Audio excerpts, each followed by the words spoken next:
जय गुरुदेव। गुरुर्ब्रह्मा गुरुर्विष्णु गुरुदेवो महेश्वरः। गुरुः साक्षात् परब्रह्म तस्मै श्री गुरुवे नमः। अर्चनी वंदनी प्रातः स्मरणी परम पूजनीय गुरुदेव के चरणों में बारंबार वंदन कर आरंभ करते हैं। वास्तुशास्त्र का अपना जो पाठ्यक्रम है उसको एक बार अपन पुनः आरंभ कर रहे हैं और अब इस पाठ्यक्रम में अपन किन किन विषयों को देखेंगे, क्या सिलेबस होगा, इसको आज के पाठ में, आज की इकाई में देखने का, समझने का प्रयास करेंगे कि अपना कोर्स कंटेंट क्या रहने वाला है, उसको अपन समझेंगे। किसी भी वैदिक वाङ्मय को जब आरंभ करते हैं, प्रारंभ करते हैं, अपना पाठ्यक्रम का विषय जो है वो वास्तुशास्त्र है, तो किसी भी वैदिक वाङ्मय को जब आरंभ करते हैं तो सबसे पहले मंगलाचरण करते हैं। मंगलाचरण क्यों करते हैं, उसके पीछे का उद्देश्य क्या है, इसको देखने का, समझने का प्रयास करेंगे कि अपनी जो सीमित अहमता है उसको अपन प्रभु के चरणों में, गुरु के चरणों में, ईश्वर के चरणों में समर्पित करें और एक यंत्र की भांति, एक उपकरण के समान कि जैसा वो प्रभु है, ईश्वर है, गुरु है, प्रेरणा देगा, अपन इस कार्य को करेंगे। तो सबसे पहले मंगलाचरण देखेंगे। मंगलाचरण के उपरांत वास्तुशास्त्र कह लो, स्थापत्य वेद कह लो, उसकी परिभाषा को देखने का, समझने का प्रयास करेंगे कि वेद क्या होते हैं, कितने वेद हैं, स्था है, क्या विषय है, उसको समझेंगे। स्थापत्य वेद की परिभाषा क्या है, स्थापत्य वेद और वास्तुशास्त्र का आपस में क्या संबंध है, और व्यक्ति और समष्टि के बीच में क्या संबंध है। ये व्यक्ति की जो चेतना है वो किस प्रकार की होती है, जागृत, स्वप्न, सुषुप्ति, तुरीय, तुरीयातीत, भगवत और ब्राह्मी, या जागृत, स्वप्न, सुषुप्ति और तुरीय, और इसका वास्तु का संबंध क्या है, वास्तु पुरुष की उत्पत्ति का और चेतना के स्तर का, सतोगुण, रजोगुण, तमोगुण, गुणातीत, इसका क्या संबंध है, इनका क्या अंतर संबंध है, इसको अपने विषय में अपन देखेंगे। ये काफी व्यापक पाठ्यक्रम अपन बना रहे हैं, इसलिए डिटेल में देखेंगे, विस्तार से समझने का प्रयास करेंगे। ये भी समझेंगे कि वास्तु का क्षेत्र कितना है, अणुरणियान महतो महियान, एकदम एटम से लेके पूरा जो ब्रह्मांड है, संसार है, वो सब वास्तु का क्षेत्र है, इसको समझेंगे। फिर वास्तुशास्त्र के मूल ग्रंथ कौन कौन से हैं, जिनके आधार पर अपन वास्तु को स्टडी करेंगे, मॉडर्न कॉन्टेक्स्ट में उनको कैसे, उसके जो प्रिंसिपल्स हैं उसको कैसे अप्लाई करना, क्योंकि ये जो विद्या है ये सार्वदेशिक है, सार्वभौमिक है, सार्वकालिक है, इसको समय नहीं खा सकता, ये पहले सिद्ध हो चुका है। जब वो कोविड आया उस समय अपन ने देखा कि आयुर्वेद के, योग के जो सिद्धांत 5000 वर्ष पूर्व बनाए गए, बताए गए, वो आज भी एज इट इज एप्लीकेबल है। ये जो वैदिक विद्याएं हैं ये सार्वदेशिक हैं, सार्वभौमिक हैं, सार्वकालिक। तो ये जो वैदिक विद्या है, वास्तु है, इसके मूल ग्रंथ कौन कौन से हैं, मानसार है, मयमत है, कामिका आगम है, ईशान गुरुदेव पद्धति है, विश्वकर्म प्रकाश है, और उन ग्रंथों में क्या लिखा हुआ है, उसका कंटेंट क्या है, उसका इंडेक्स क्या है, ताकि हम ये डिफाइन कर पाएं कि बहुत सारी भ्रांतियां इस समय जो प्रचलन में आ गई है, तो वास्तुशास्त्र में उनके बारे में क्या कहा गया है, कौन कौन से मूल ग्रंथ हैं। उसके बाद जो वास्तु का एक्सपर्ट पर्सन होता है, स्थापत्य वेद का जो एक्सपर्ट पर्सन होता है, जिसको स्थपति कहते हैं, वास्तुशास्त्री कहते हैं, उसमें क्या लक्षण होना चाहिए, उसमें क्या गुण होना चाहिए, कैरेक्टरिस्टिक्स ऑफ एन आर्किटेक्ट, स्थपति लक्षण, अलग अलग ग्रंथों से भी देखेंगे। और सम्रांगण सूत्रधार ग्रंथ में जो बताया है, शास्त्र, कर्म, प्रज्ञा और शील, इन गुणों से युक्त होना चाहिए। थ्योरेटिकल नॉलेज हो, शास्त्र, कर्म, एक्सपर्ट हो, कार्य करने में कुशल हो, प्रज्ञा, उसकी प्रज्ञा, उसकी चेतना का स्तर जो है वो तुरीय, तुरीयातीत तक हो कम से कम, और शील यानी आचरण से पवित्र हो।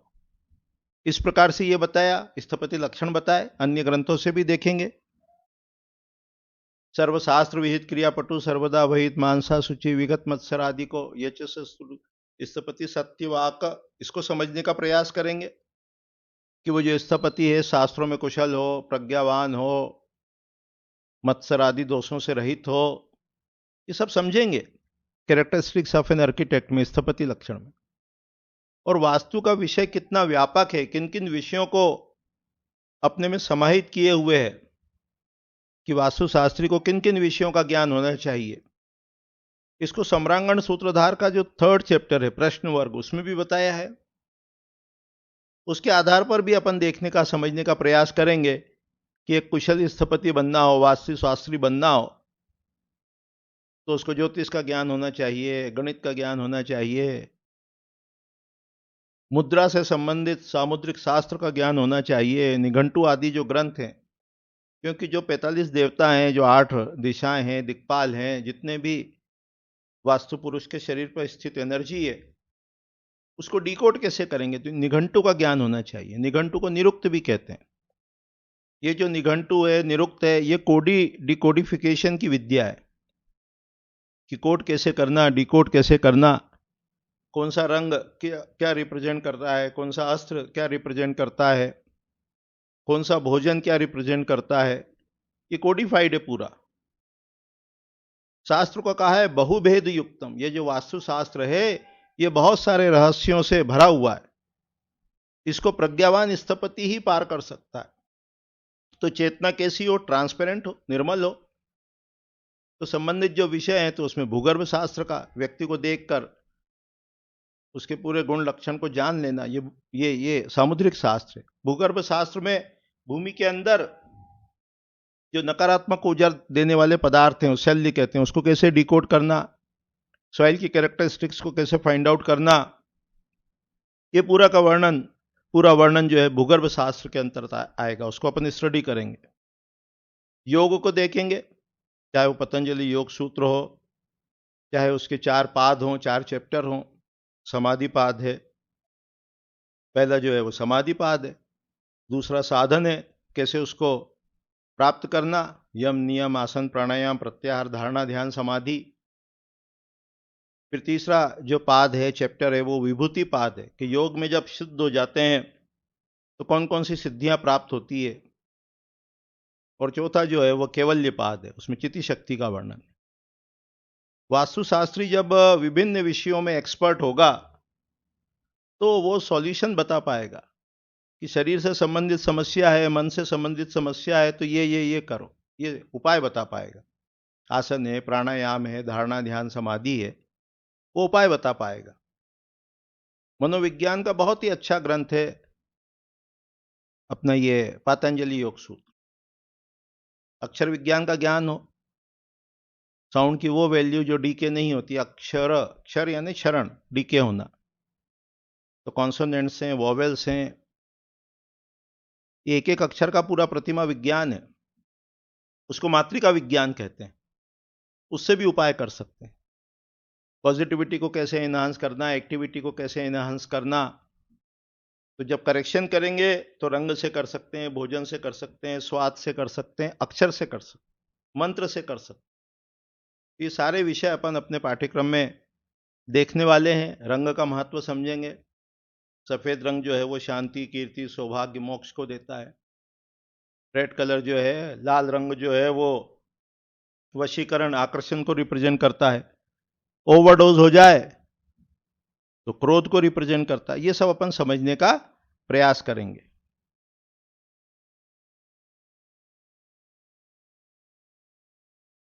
आयुर्वेद को समझेंगे, वात पित्त कफ को समझेंगे, पूजन विधि को समझेंगे। विश्वकर्म प्रकाश ग्रंथ के पहले अध्याय में मंगलाचरण है, वास्तु पुरुष की उत्पत्ति है, वास्तु दोष के लक्षण का वर्णन। और पहले अध्याय के 22वें 23वें श्लोक में बताया है कि ऐसे ऐसे लक्षण जहां घटित हों और वास्तु दोष हो तो वास्तु शांति करे, हवन करे, यज्ञ करे। तोड़फोड़ का नहीं लिखा। तो कैसे वास्तु शांति के माध्यम से वास्तु सुधार हो सकता है, उसको देखने का समझने का प्रयास करेंगे। अलग अलग एनर्जी के लिए कौन से पदार्थ होते हैं उसको समझेंगे, संस्कृत का ज्ञान हो। फिर उसके बाद अपन ये विभिन्न विषय संक्षेप में देखें।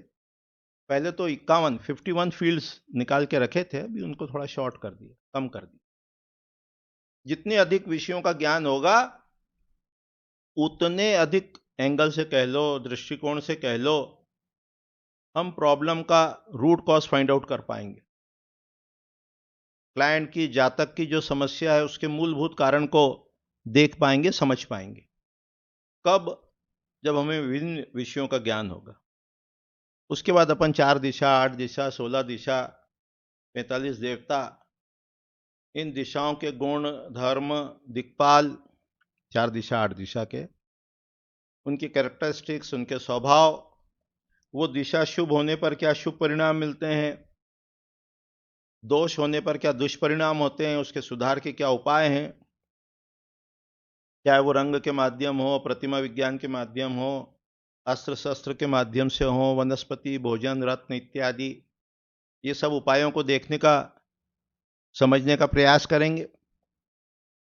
3 प्रकार का वास्तु का है, चर वास्तु, स्थिर वास्तु और दैनिक वास्तु।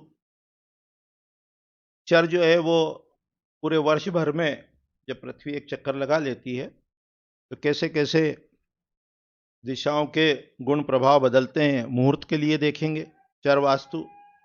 स्थिर वास्तु में 4 दिशा, 8 दिशा, 45 देवता, पद विन्यास, उसको समझेंगे, खंड निर्णय को समझेंगे।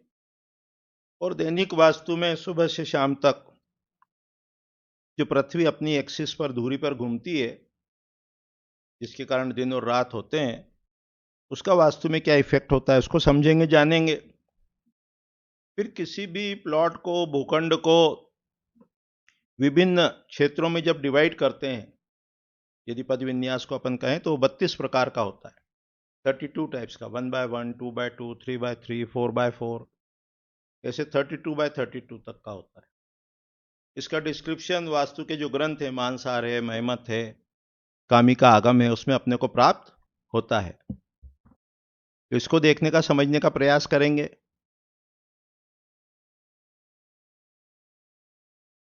तो ये 32 प्रकार का जो पद विन्यास है, तो 3x3 का कब उपयोग करना, 4x4 का कब करना, 5x5 का कब करना, इसको देखने का, समझने का प्रयास करेंगे। अपन सामान्य रूप से 9x9 का जो पद विन्यास है, जिसको परमशायिक पद विन्यास कहते हैं, उसका प्रयोग करते हैं। 8x8 का उपयोग कब करना, 64 पद वास्तु का। 10x10 का कब प्रयोग करना, उसको भी समझने का प्रयास करेंगे। फिर उसी वास्तु पद विन्यास में मर्म देखेंगे। जैसे ह्यूमन बीइंग की बॉडी पर सेंसिटिव पॉइंट्स होते हैं, मर्म स्थान होते हैं, नाजुक बिंदु होते हैं, जिन पर आघात होने से मृत्यु इत्यादि भी हो सकती है, ऐसे वास्तु पुरुष के शरीर पर भी होते हैं मर्म स्थान, क्योंकि वास्तु पुरुष की कल्पना एक पुरुष के रूप में की गई है।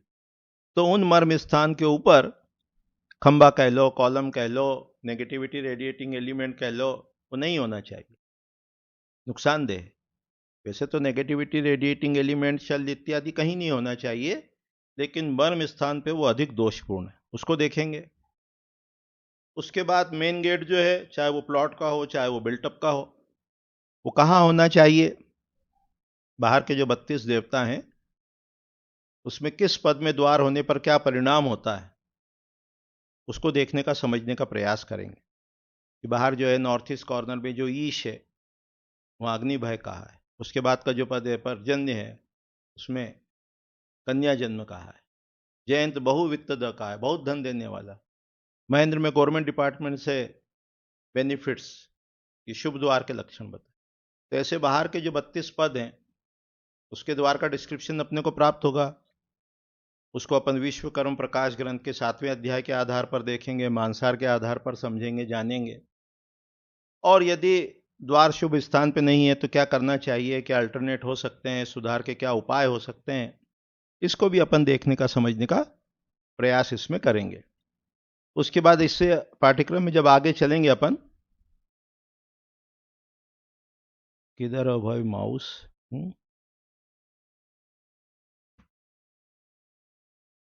मुहूर्त को तो देखेंगे ही सही, है ना,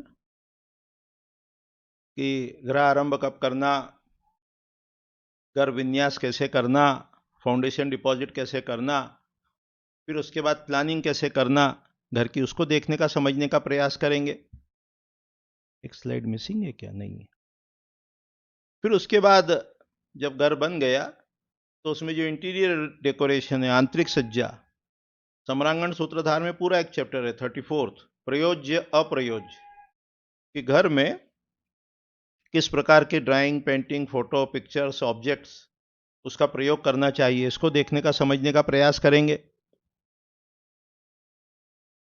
उसके उपरांत गृह प्रवेश कब करना, उसके बाद जो वास्तु से रिलेटेड दोष होते हैं, उनके क्या दुष्परिणाम होते हैं, कौन कौन से दोष बताए हैं शास्त्र में, उनको विशेष रूप से विश्वकर्म प्रकाश ग्रंथ और सम्रांगण सूत्रधार ग्रह दोष निरूपण, इन चैप्टर्स के आधार पर देखने का प्रयास करेंगे। फिर जो 45 देवता हैं वास्तु पुरुष के शरीर पर स्थित, किसी भी प्लॉट को जब डिवाइड करेंगे तो 45 डिफरेंट एनर्जी जोन्स बनेंगे। तो वो जो 45 देवता हैं उनमें क्या कैरेक्टरिस्टिक्स होती है, उनके क्या गुणधर्म होते हैं, उनके क्या सुधार के उपाय होते हैं, इसको देखने का समझने का प्रयास अपन करने वाले हैं।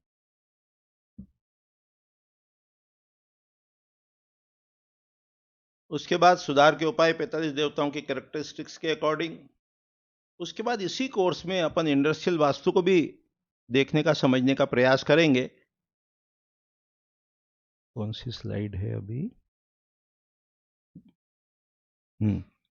उसके उपरांत जब कभी भी साइट का सिलेक्शन करते हैं, भूमि का चयन करते हैं, उसको वो यदि घर के आधार पर देखना हो तो कैसे उसको सिलेक्ट करना, इसको भी अपने पाठ्यक्रम में देखेंगे। उसका पोजीशन कैसे लेना, उसका अधिग्रहण कैसे करना, उसको समझेंगे। सॉइल को कैसे टेस्ट करना, उसको समझेंगे, जानेंगे कि डेंसिटी टेस्ट है, फर्टिलिटी टेस्ट है, मॉइस्चर टेस्ट है, रेडिएशन टेस्ट है, एयर फ्लो टेस्ट है, वो साइट पर जाके कैसे करना। डिफरेंट जो शेप्स होते हैं भूमि चयन के अंतर्गत, कि अलग अलग आकार की अलग अलग कैरेक्टरिस्टिक्स होती है, तो उन आकारों के क्या परिणाम होते हैं, इसको समझेंगे। फिर सॉइल को या लैंड को कैसे पॉजिटिवली चार्ज करना, सर्व औषधि के माध्यम से, गौमूत्र के माध्यम से, गोबर के माध्यम से कैसे सकारात्मक ऊर्जा से आवेशित करना, उसको देखेंगे, समझेंगे, जानेंगे। क्योंकि वास्तु की जब परिभाषा की है तो कहा भूमि, भवन, यान और शयन। कि वास्तु क्या है तो उसकी एक डेफिनेशन में बताएंगे कि भूमि, उसके ऊपर बनने वाला भवन, टेम्परेरी या परमानेंट, फिर यान यानी व्हीकल, और शयन यानी फर्नीचर्स, इसको वास्तु कहते हैं। चारों मिला के वास्तु कहा है।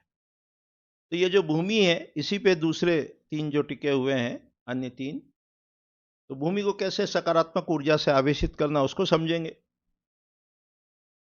16 प्रकार की भूमि का डिस्क्रिप्शन सम्रांगण सूत्रधार ग्रंथ में मिलता है। आकार, परिणाम, ग्रह आरंभ, आयादि, कैसे शुभ डायमेंशन लेना, इसका डिस्क्रिप्शन है। प्लानिंग को समझेंगे। उसके पश्चात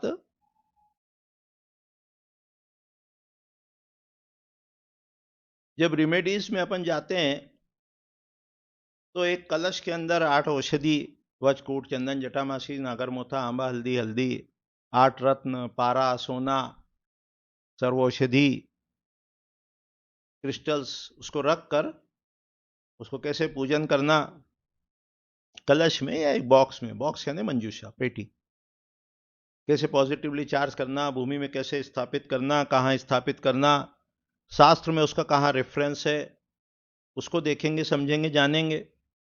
उस पर कौन कौन से सिंबल्स बनाते हैं, क्यों बनाना,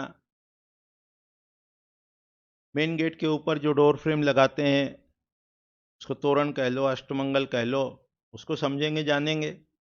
फाउंडेशन में जो स्टोन को रखते हैं, शिला को रखते हैं, उसको धरणी शिला कहते हैं। इसके अलावा वास्तु में जो पदविन्यास करते हैं तो उसको कैसे आसानी से करना, उसके लिए सॉफ्टवेयर है जियोजेब्रा, ओपन सोर्स का है। उसमें अपन ने एक फाइल बना रखी है। उस फाइल के माध्यम से वो ग्रिड करना थोड़ा आसान है कि कोई भी प्लॉट है, यदि रेक्टेंगल है, स्क्वायर है, pentagon, hexagon, octagon, regular, irregular, कैसे वो डिग्री उसकी उसमें डालकर उसका पद विन्यास कैसे करना, मर्म को कैसे लोकेट करना, डोर लोकेशन कैसे फाइंड आउट करना, इन सबको समझने का प्रयास करेंगे। कंसल्टेंसी कैसे करना, कुछ केस स्टडीज को भी देखेंगे। ये सारे विषय अपन, ये जो कोर्स है इसमें यथासंभव देखने का, समझने का प्रयास करेंगे डिटेल में। उसमें इतिहास पुराण के ग्रंथ भी देखेंगे, उनके रेफरेंसेस भी लेंगे, और वास्तु के जो विभिन्न ग्रंथ हैं, जैसे मानसार है, मयमत है, मनुष्यालय चंद्रिका है, राजवल्लभ है, विश्वकर्म प्रकाश है, सम्रांगण सूत्रधार है, कामिका आगम है, ईशान गुरुदेव पद्धति है, आगम के ग्रंथ हो चाहे पुराण हो, ये सबके आधार पर उनके रेफरेंसेस लेकर अपन इस कोर्स को देखने का, समझने का प्रयास करेंगे। अभी तो कुछ प्लान किया है कि करीब 40, 50, 60 लेक्चर्स इसके होंगे, और लेसन्स बनाएंगे, क्विज बनाएंगे, जैसा प्रेरणा मिलती जाएगी वैसा कार्य को करेंगे। तो आप सब इसका लाभ ले सकते हैं। और अभी इतने ही कह के वाणी को विराम देते हैं। आगामी पाठ से विषय को आरंभ करेंगे। संभवतः मंगलाचरण, वास्तु की परिभाषा, विभिन्न ग्रंथ, ये सब अपन देखने का, समझने का प्रयास करेंगे। अभी इतना ही कह के वाणी को विराम देते हैं। जय गुरुदेव, जय गुरुदेव।